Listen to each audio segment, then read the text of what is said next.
অনেক অনেক দিন আগে এক জাদুর বনের কোণে ছিল ছোট্ট পিঁপড়েদের রাজ্য।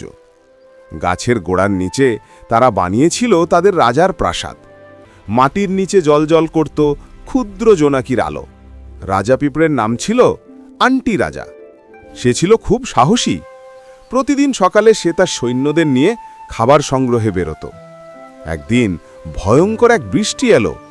ঝড়ের শব্দে বন কাঁপছে, নদীর জল উথাল পাথাল। পিঁপড়েদের রাজপ্রাসাদ ভেসে যেতে লাগলো। সবাই ভয় পেয়ে গেল, কিন্তু রাজা চিৎকার করে বলল, আমরা পিঁপড়ে, আমরা হারি না, চলো নতুন রাজ্য গড়ি।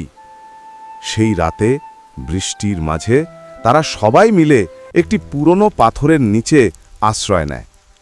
ছোট ছোট মাটির টুকরো দিয়ে তারা নতুন রাজপ্রাসাদ বানায়। জোনাকিরা এসে আলো দেয়, ফুলের পাপড়ি দিয়ে বানানো হয় রানীর মুকুট। পরদিন সূর্য উঠতেই দেখা গেল পুরো বন জুড়ে এক জাদুর রাজ্য জেগে উঠেছে। ফড়িং বাজাচ্ছে বেহালা, প্রজাপতি নাচছে, মৌমাছি গান গাইছে, আর পিঁপড়ে রাজা দাঁড়িয়ে আছে সোনালি রোদের নিচে। তার মাটির রাজ্যটি যেন সত্যি কোনো পরীর রাজ্য। তো বন্ধুরা, আমরা এই গল্প থেকে কি শিখলাম?